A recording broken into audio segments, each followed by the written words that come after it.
உயிர் 10.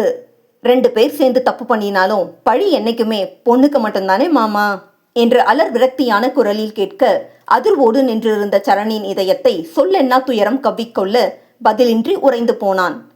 சொல்லுங்க மாமா என்று அழுத்தமாய் பார்த்தவள், நிஜமாவே எதனால கீர்த்தி உங்க கூட 2 வாரம் இருந்தா, ஏன் சித்தப்பா அப்படி விட்டுட்டு வந்தாருன்னு எனக்கு தெரியாது.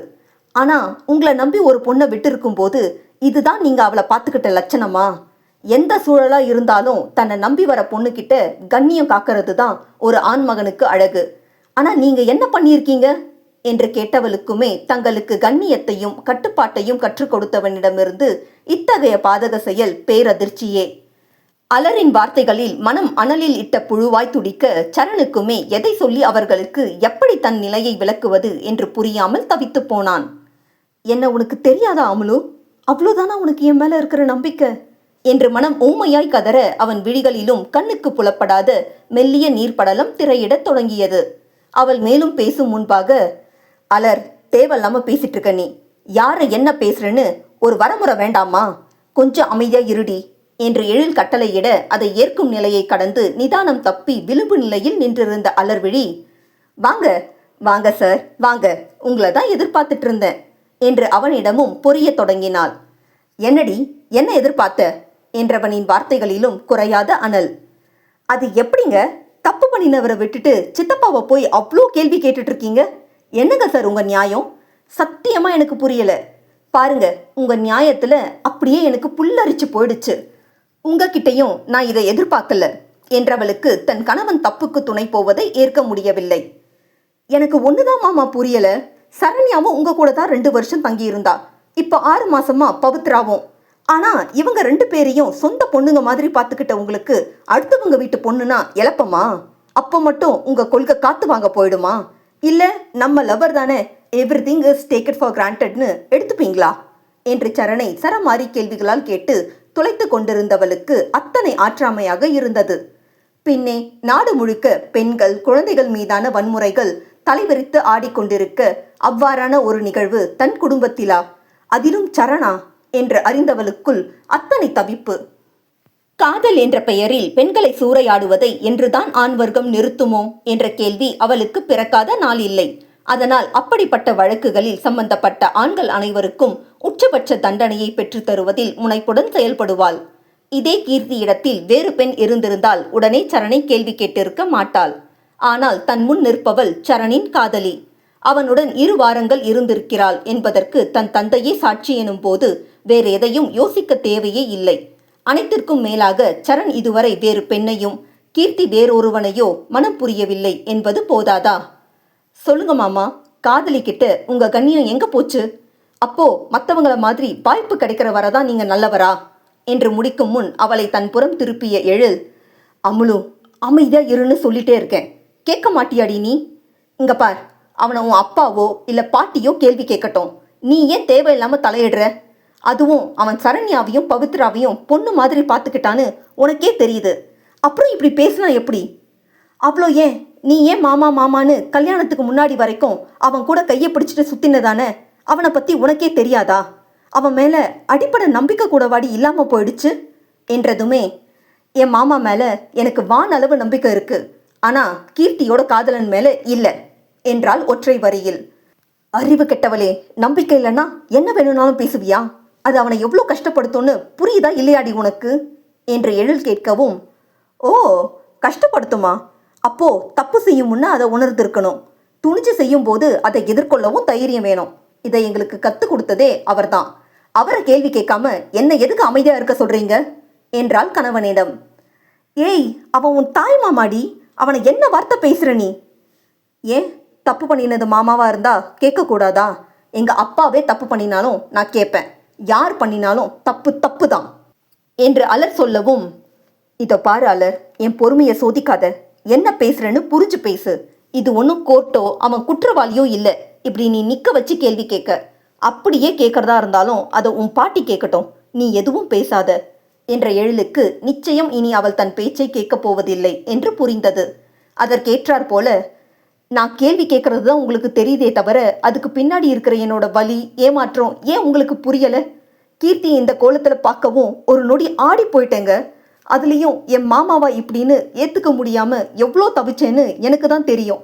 இப்போ அப்பா இவங்க 2 பேரும் ஒன்றா இருந்தாங்கன்னு சொன்ன பிறகுதான் நான் கேள்வி கேட்குறேன் என்றவளின் விழிகளிலும் ஈரம் கசிந்திருந்தது. அவள் நிலை புரிய ஆறுதலை அணைக்க கரங்கள் பரபரத்தாலும் தன்னை கட்டுப்படுத்தி கொண்டு நின்றவனுக்குமே அச்சமயம் தன்னவளின் கேள்விகளால் கோபம் கரையை கடந்திருந்தது. பின்னே நல்லொழுக்கத்தோடு வளர்க்கப்பட்ட எந்த ஆண்மகனுமே துணிந்து ஒரு பெண்ணை இந்நிலையில் தவிக்க விடமாட்டான். அதற்கு அவன் கற்ற ஒழுக்க நெறிகள் நிச்சயம் துணை புரியாது.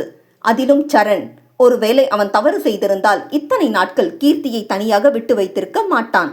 எந்த சூழலாக இருந்தாலும் அவளை கைப்பிடித்து கௌரவப்படுத்தியிருப்பான் என்பது சக ஆண்மகனாக சரண் மீது எழில் கொண்டிருக்கும் புரிதல். அதோடு இத்தனை மாதங்களில் கீர்த்திக்கு தவறிழைத்ததாக சரண் எங்குமே எழிலிடம் பகிர்ந்ததில்லை. ஒருவேளை எதிர்பாராத விபத்தாகவே அவர்களுக்குள் நிகழ்ந்திருந்தாலும் குற்ற உணர்வுடன் கீர்த்தியின் கரம் பற்றி இருப்பானே தவிர்த்து எழிலையும் அலரையும் தைரியமாக எதிர்கொண்டிருக்க மாட்டான். அவன் மனசாட்சியே சரணை கொன்று தின்றிருக்கும் என்று மேலும் யோசித்தவனுக்கு ஒரு கட்டத்தில் அவன் தவறு செய்திருப்பானா என்ற கேள்வி எழுந்தது. தன் எண்ணப்போக்கை எண்ணி ஒரு நொடி எழிலே அதிர்ந்துதான் போனான். பின்னே அவ்வாறான அவன் சந்தேகம் கீர்த்தியையும் சேர்த்தே அல்லவா கலங்கப்படுத்தும். பிரகாசத்தின் மகளாக இருந்தாலும் அவள் அலரை விட மென்மையான மனம் படைத்தவள், சந்தேகத்திற்கு அப்பாற்பட்டவள் என்பதை உறுதியாக நம்பியவனுக்கு கண்முன் கீர்த்தி நிற்கும் கோலம் அவனை ஒரு முடிவிற்கு வரவிடாமல் செய்தது. அனைத்திற்கும் மேலாக சரண் முதிர்த்த "இது என்ன புது நாடகம்" எனும் வாக்கியம் அவனை அவசரப்படாமல் யோசிக்க வைக்க, அதற்குள் அலர் சரணை சொல் அம்புகள் கொண்டு கிழித்து கொண்டிருந்தாள். "ஏண்டி, அப்போ அவன் தப்பு பண்ணிட்டான்னு நீயே முடிவு பண்ணிட்ட, அப்படிதானே?" என்று கேட்க, "இதென்ன அர்த்தமில்லாத கேள்வி?" என்று முகம் சுருக்கியவள், "என்ன பேசுறீங்க? சுய புத்தியோடு தான் இருக்கீங்களா? அவர் பண்ண தப்புக்கு சாட்சி நம்ம கண்ணு முன்னாடி வளர்ந்து நிற்குது, அப்புறமும் இப்படி கேட்டால் என்ன அர்த்தம்?" "ஏண்டி, அப்போ அவன் தப்பு பண்ணிட்டான்னு நீ முடிவே பண்ணிட்ட, அப்படிதானே?" என்றான் மனைவியிடம். "இதென்ன அர்த்தமில்லாத பேச்சு? சுய புத்தியோடு தான் இருக்கீங்களா நீங்க? அவர் பண்ண தப்புக்கு சாட்சி நம்ம கண்ணு முன்னாடி வளர்ந்து நிற்குது, அப்புறமும் இப்படி கேட்டால் என்ன அர்த்தம் மாமா? இல்லை ஒருவேளை கீர்த்திய கலியுக குந்தின்னு நினைச்சிங்களா, வரம் வாங்கி பிள்ளை உண்டாக?" என்று தாள முடியாமல் அலர்விழியும் குதர்க்கமாகவே கேட்டு வைத்தாள். அது எழிலின் கோபத்தை கிளறினாலும் பொறுமையை கடைபிடித்தவன், "அப்படி இல்லை அம்லு, என்ன நடந்ததுன்னு கேட்போம், அவங்க சொன்னாதானே எதுவும் தெரிய வரும். அதுலேயும் கீர்த்தி இந்த விஷயத்தை எல்லார்கிட்ட இருந்தும் இவ்வளோ நாள் ஏன் மறைக்கணும்? எதுக்காகன்னு எதுவும் தெரியல. ஆனால் அது ரொம்ப பெரிய தப்பு, அதுலேயும் இந்த ஆளு" என்று பிரகாசத்தை மிதமிஞ்சிய கோபத்துடன் முறைக்க, அதானே பார்த்தேன், தப்பு பண்ணவரை விட்டுட்டு சித்தப்பாவை அடிக்க போனவர் இப்போவும் மாமாவை எந்த கேள்வியும் கேட்காம சித்தப்பாவையும் கீர்த்தியையும் என்ன சொல்லலான்னு தான் பார்க்குறீங்க. சபாஷ்" என்று எழிலின் மீது குற்றம் சுமத்தியவள் இரு கரங்களையும் பலமாக தட்டி, "உங்ககிட்ட வேற என்ன எதிர்பார்க்க முடியும்? மேல் ஷாவனிஸ்ட்" என்று அழுத்தமாக முணுமுணுக்க அது சரியாக எழிலை சென்று சேர்ந்தது. "ஏய் யாருடி, யாரு ஷாவனிஸ்ட்?" என்று அவள் தோள்களை பற்றி உலுக்கியவன் அவள் விழிகளில் இருந்த வலியை கண்டு, "போடி" என்று விலகி அமர்ந்து விட்டான். ஆனால் சில நொடிகளிலேயே அலரின் தாடையை அழுந்த பற்றி, "ஏய் லூசு, அந்த ஆள் என்ன பண்ணான்னு தெரியுமாடி உனக்கு?" என்றான். "தெரியாது, தெரிஞ்சுக்கவும் தேவையில்லை. ஏன் மாமா, இன்னும் எத்தனை நாளைக்கு தான் அப்பா பண்ண தப்பு, அண்ணன் பண்ண தப்பு, தம்பி பண்ண தப்புன்னு ஆண்களோட முட்டாள்தனத்துக்கு பெண்களை பலியிட போறீங்க? சித்தப்பா என்ன பண்ணி இருந்தாலும் அதுக்கான தண்டனையை மாமா கீர்த்திக்கு கொடுத்தது ரொம்ப பெரிய தப்பு. இதுக்கு நீங்களும் வக்காலத்து வாங்கிட்டு இருக்கீங்க. அதுதான் எனக்கு ஆச்சரியமா இருக்கு. ஆனால் ஒன்று, இந்த கோட்டுக்கு பக்கத்தில் அதை விட பெரிய கோட்டை போட்டு அந்த கோட்டை சின்னதாக்குற வேலை என்கிட்ட வேணாம். சித்தப்பாவால் மாமா பண்ணினது தப்பு இல்லைன்னு நீங்கள் சொல்லிட முடியுமா? எங்க சொல்லுங்க பார்க்கலாம்" என்று தீர்க்கமாக எழிலை பார்க்க, அவனும் நடந்தது என்னவென்று முழுதாக தெரியாமல் என்ன பதில் சொல்வான்? அலரிடமிருந்து வேதனையுடன் வந்த கேள்விகள் சரணை தீயாய் பொசுக்கிக் கொண்டிருந்தது. ஆனால் கீர்த்தி கொண்டிருக்கும் கோலம் யாராக இருந்தாலும் தன்னை சந்தேகிக்கத்தான் வைக்கும் என்று உணர்ந்தவனின் மனமோ அப்போதும் அலரின் நடுநிலையை எண்ணி பெருமிதம் கொள்ளத்தான் செய்தது. அதில் அவன் இதழ்களில் சிறு மின்னல் கீற்றாய் புன்னகை எழுந்தாலும் மனதின் ஓரத்தில் தன் அக்கா பெண்ணுக்கு தன் மீது நம்பிக்கை இல்லையே என்ற வலி எழுவதையும் தடுக்க முடியாது போனது. தாய்மாமன் ஸ்தானம் என்பது மற்றொரு தாய்க்கு சமம் என்பர். இதுநாள் வரை தன் அக்கா பிள்ளைகளுக்கு வாய் வார்த்தையாக அறிவுரை என்று எதையும் கூறாமல் எப்படி இருக்க வேண்டும் என்பதை தானே செயலில் செய்து காட்டி அனைவருக்கும் முன் உதாரணமாய் இருப்பவன்தான் சரண். அனைவரும் ஓரளவிற்கு வளர்ந்து படிப்பு, வேலை, திருமணம் என்று இருந்தாலும் சரண் மீதான அவர்களின் மரியாதையும் அன்பும் இன்று வரை குறைந்ததில்லை. ஆனால் கீர்த்தியால் இன்று அந்த அஸ்திவாரமே ஆட்டம் கண்டிருப்பதை உணர்ந்தவனுக்கு அவள் மேல் எல்லையில்லா ஆத்திரம் உண்டானது. ஆனால் அவளோ எவ்வித அலட்டலும் இன்றி படு அலட்சியமாக நின்றிருந்தாள். சம்பந்தப்பட்ட இருவர் வாயை திறந்தால் மட்டுமே அனைத்து கேள்விகளுக்கும் விடை கிடைக்கும். ஆனால் இங்கே தன்னவள் அதற்கு வழிவகுக்காமல் விசாரணையின்றி ஒருவனுக்கு தீர்ப்பு எழுத முனைந்து கொண்டிருப்பதைக் கண்ட எழிலுக்கு ஏக கடுப்பு. நீங்க கொஞ்சம் முன்னாடி கேட்ட கேள்விக்கு என்ன அர்த்தம்னு விளக்கமா சொல்றீங்களா என்று அலர் கேட்கவும், இதுல என்னடி அர்த்தத்தை கண்டுபிடிச்சு தொலைச்ச நீ என்றான் சலிப்போடு. ஓ, அப்போ நீங்க மாமா எந்த தப்பும் பண்ணல, கீர்த்தி தான் ஏதோ தப்பு பண்ணியிருக்கான்னு சொல்ல வரீங்க, அப்படிதானே என்றதுமே, ஏய் ஏய், நான் எப்படி அப்படி சொன்னேன் என்று பதறியவன், இதோ பாரு அலர், 2 பக்கத்து நியாயத்தையும் கேட்டுட்டு அதுக்கப்புறம் ஒரு முடிவுக்கு வா, தப்புனா அவனை கேள்வி கேளுன்னு தான் சொல்ல வரேன் என்று அவளுக்கு புரியும்படி எடுத்து கூற, இல்லை எனக்கு புரியல, என்ன சொல்ல வரீங்க நீங்க? ஓ, ஒருவேளை இதே அவ கண் கலங்கிட்டு வந்து உங்க காலில் விழுந்து வாழ்க்கை பிச்சை கேட்டிருந்தா நீங்களும் பாரி வள்ளலா மாறி வாழ்க்கை கொடுத்துருப்பீங்க, ஐ மீன் கொடுக்க சொல்லி இருப்பீங்க. ஆனா இவ பாரதி கண்ட புதுமை பெண்ணா, நேர்கொண்ட பார்வையும் நிமிர்ந்த நடையோட வந்து உங்க முன்னாடி நின்னா இவளையே தப்பு சொல்லி கேள்வி கேட்க சொல்வீங்களா என்று கர்ச்சித்தாள். வேண்டாமலும் சாதாரண வார்த்தையை கூட நீ ஓவரா எக்ஸாஜரேட் பண்ற. சொல்ல போனா உன்னை விட எனக்கு கீர்த்தி மேல அதிகமாவே அக்கறை இருக்கு என்றான் அகநெழிலன். அக்கறை இருக்கிறவர் தான் மாமாவை இன்னும் ஒரு வார்த்தை கேட்காம இருக்கீங்களா என்று தன் பிடியிலேயே அலர் நிற்க, அப்படி பார்த்தா நீயும் தான் இன்னும் கீர்த்தியை ஒரு வார்த்தை கேட்கல, அதுக்காக என்றவனை இடையிட்ட அலர், வாவ், அதானே பார்த்தேன், உங்களுக்கெல்லாம் எப்பவும் பொண்ணையே குறை சொல்லி நீங்க தப்பில்லை அவன் மேல பழி போட்டுருணும், அப்படிதானே? கேட்டா ஊசி இடம் கொடுக்காம நூல் நுழையுமான்னு கேட்க வேண்டியது. ச்சே, எனத்தோட தானே சேரும், உங்ககிட்ட வேற என்ன எதிர்பார்க்க முடியும் என்றதுமே, ஏய் என்னடி இது புதுசா மதம்னு சொல்ற என்றவனுக்கு அப்போதுதான் அவள் பேச்சு புரியவும், அடியே அறிவு கெட்டவளே, என்ன பேசுற, அப்படியே ஒன்று வச்சேனா பார்த்துக்கோ என்று புறங்கையை ஓங்கியிருந்தான்.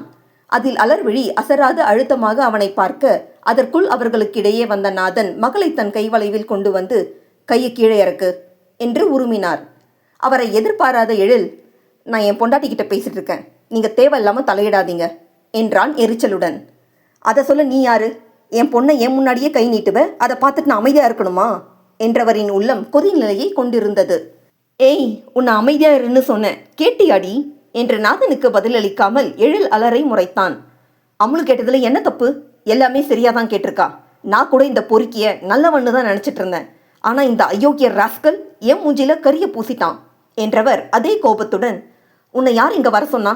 தேவையில்லாம கண்டவங்களுக்காக பேசி அடி வாங்கணும்னு உனக்கு என்ன தலையெழுத்தா? ஒழுங்கா இங்கிறது கிளம்பு என்றார் மகளிடம்.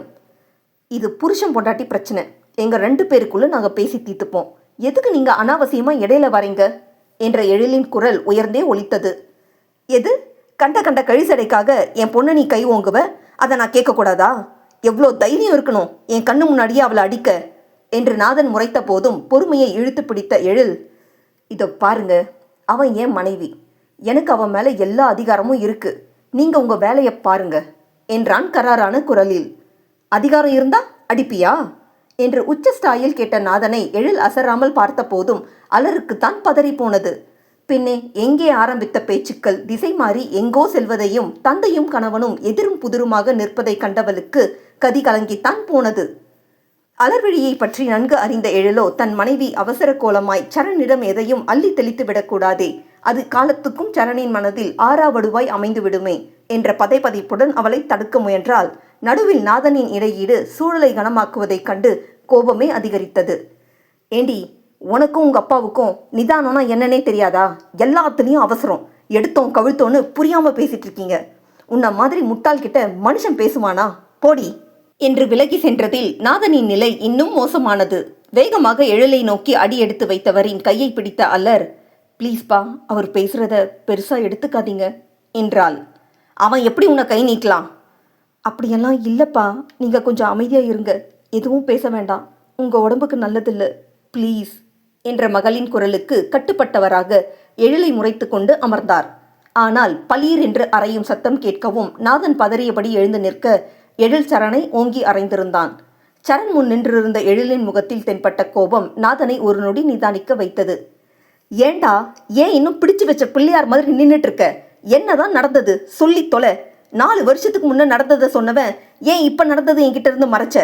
சொல்லியிருந்தா உங்களால பல பேர் காயப்படாம காப்பாத்தி இருப்பேனே. அதோட பிரச்சனை உனக்கும் அந்த ஆளுக்கும் தானடா. நடுவுல எதுக்கு கீர்த்தியை கொண்டு வந்தீங்க? உண்மையான காதலுக்கு நீ செஞ்சிருக்கிற மரியாதை இதுதானா என்றான் ஆவேசமாக. நான் என்று எழிலை பார்த்த சரண் மறுநொடியே நிமிர்வுடன் நின்றிருந்த கீர்த்தியை நெருங்கி அவள் கரத்தை பிடித்து அருகே இருந்த அறைக்குள் இழுத்து சென்று கதவை அடித்து சாற்றியிருந்தான்.